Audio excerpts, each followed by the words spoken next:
समाचार मुरादनगर से स्कूल प्रबंधक ने लगाया उत्पीड़न किए जाने का आरोप। आपको बता दें, मुरादनगर ओमसन पब्लिक स्कूल के प्रबंधक अशोक गुप्ता ने कथित फर्जी एफआईआर के माध्यम से अपना उत्पीड़न किए जाने का आरोप लगाया है।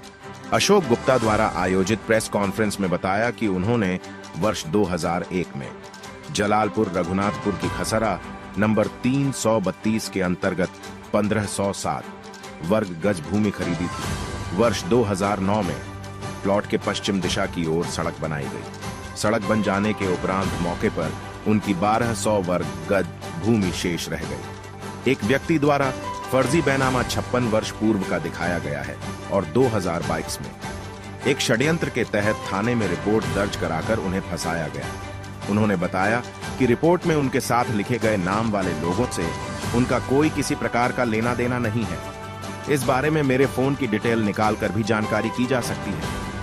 अशोक गुप्ता ने बताया, मेरे द्वारा पूर्व में यह जमीन वृद्ध आश्रम बनाने हेतु खरीदी गई थी। उन्होंने बताया, कुछ विशेष कारणों की वजह से अब तक हम उस जमीन पर वृद्ध आश्रम नहीं बना सके। अब सुने पूरा प्रकरण खुद अशोक गुप्ता की जुबानी।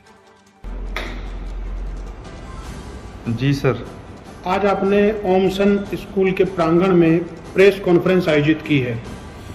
इस प्रेस कॉन्फ्रेंस का मेन मोटिव क्या है? मैंने पहली बार ये प्रेस कॉन्फ्रेंस बुलाई है जब मैं बहुत तंग और आहत हुआ हूँ, क्योंकि मेरी एक छोटी सी ज़मीन जलालपुर रोड पे मैंने खरीदी थी वृद्धाश्रम के लिए तौर पे 2001 में 1507 वर्ग है। 2002 में वहाँ सड़क निकली, कुछ ज़मीन सड़क में कम हो गई और वहाँ पर हम इलाहाबाद हाईकोर्ट गए थे तो वहाँ से भी हम एक ऑर्डर लाए थे, तब वो नापतोल वहाँ हुई और वो ऑर्डर मेरे पास है और उसमें 300 वर्ग तो तभी कम कर दी थी। उसके बाद यहाँ पर कुछ लोगों ने वहाँ पर मेरी कुछ जैसे विजय शर्मा और एक सतपाल हैं, उन्होंने कुछ मेरी जमीन कब्जाई। उससे मैं बहुत इतना आहत हुआ, उन्होंने मेरी फर्जी तो एफआईआर दर्ज कराई, बिल्कुल फर्जी, जहाँ दूर दूर तक मेरा कोई नाम भी नहीं है। 4 ऐसे आदमी जोड़ दिए जिनसे मेरा अभी तक भी परिचय नहीं है, कोई कॉल डिटेल नहीं है, कोई लेना देना नहीं है।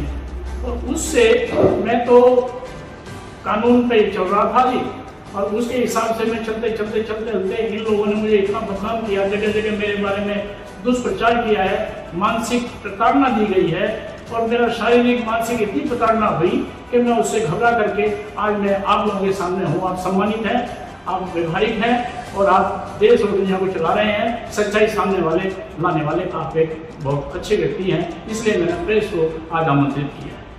तो सर, इस विषय में आपने किसी को शिकायत दी? मैंने शिकायत दी, मैंने कमिश्नर साहब को शिकायत दी और मैंने एसओ साहब को शिकायत दी।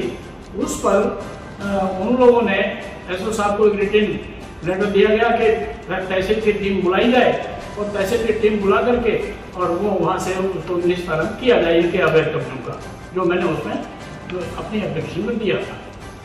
अभी आपके ऊपर विजय शर्मा ने आरोप लगाया था प्रेस कॉन्फ्रेंस करते हुए, गाजियाबाद में प्रेस कॉन्फ्रेंस की थी। उन्होंने आरोप लगाया कि आयुष त्यागी और एक सुशील प्रजापति को ले जाकर आपने धमकी दी है और उसके प्लॉट पर कब्जा करने की कोशिश की है। उस विषय पर क्या कहना है? सर, उनकी कोई मेरे एक कॉल डिटेल या मेरा कोई संपर्क, कोई घरेलू व्यवसायिक कैसे भी मेरा आना जाना लेना देना कोई साबित करे, मेरा संपर्क ही नहीं है, मैं जानता ही नहीं, मेरा क्या मतलब उन लोगों से।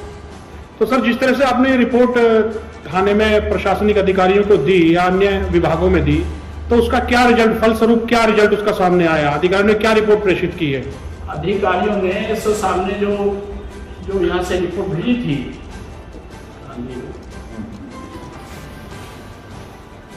एसओ साहब ने जो तहसीलदार को टीम मांगी थी, तहसीलदार साहब ने एक मजिस्ट्रेट पावर होती है, उन्होंने अपनी एक टीम भेजी, बहुत अनुभवी लोगों की, 4 लोगों की टीम भेजी और वो पुलिस की प्रेजेंस में, पुलिस फोर्स की प्रेजेंस में 1 तारीख को वहाँ उन्होंने सारे क्षेत्र का नापतोल की, सारे क्षेत्र में भ्रमण किया और सही निष्कर्ष दे करके ये रिपोर्ट उन्होंने दी है। इतनी लंबी रिपोर्ट है, 2-3 पेज की। इन्होंने एक नक्शा भी पेश किया है इनकी सबकी मोहर लगी हुई है, सारे कानून पटवारी तहसीलदार साहब की सबकी रिपोर्ट लगी हुई है। इसमें गूगल मैप भी लगा हुआ है, जिससे ये साबित होता है कि कब किसका कब्जा था और किसने अवैध किया है, किसने तंग परेशान किया है।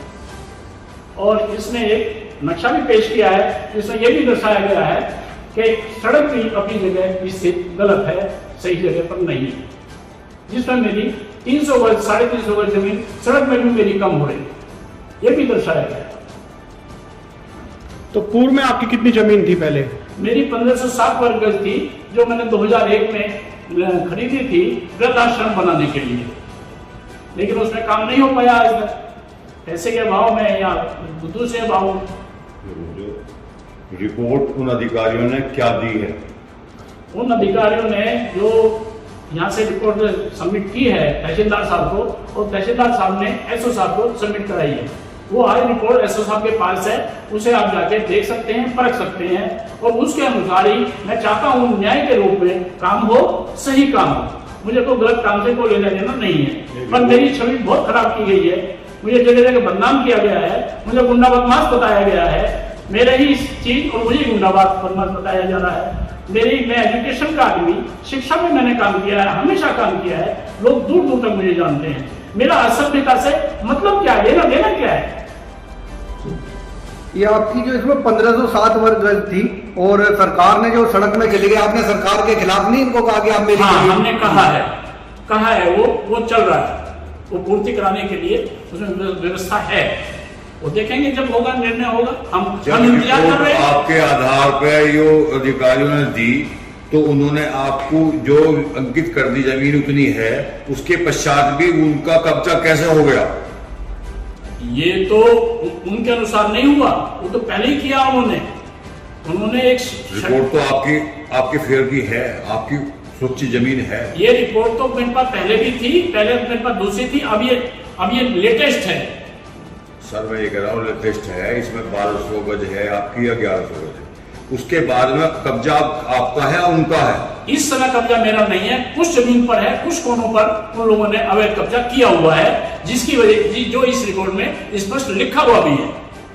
और ये शासन प्रशासन इसे मुक्त कराए और मुझे राहत दे। इसका मतलब ये है दमगाई और बदमाशी से कब्जा कर रखा। मैं तो यही जानता हूँ जी, ठीक है, मैं तो इसी से पीड़ित हूँ और यही राहत चाहता हूँ, यही निवेदन करता हूँ शासन से भी, प्रशासन से भी और आम समाज से भी, कि सच्चाई सामने लाए।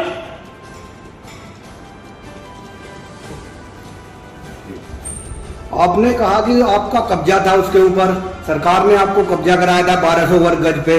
अब जो दूसरा विपक्ष आपके ऊपर आरोप लगा रहा है, उसका कब्जा कैसे हो गया उसके ऊपर? भैया जी बहुत अच्छा कब्जा, कोई दिक्कत नहीं, कोई परेशानी नहीं।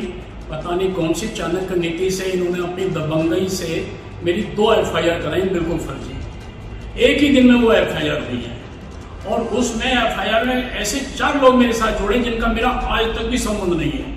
दूर दूर तक, कहीं कोसों तक देख लो, कोई इंक्वायरी करा लो, मेरा ना कोई मतलब है, ना लेना है, ना देना है, ना आना है, ना जाना है। ऐसे फर्जी तरीके से कराया, और उसमें मैं जब बेल में गया तो मेरी बेल नहीं हो पाई।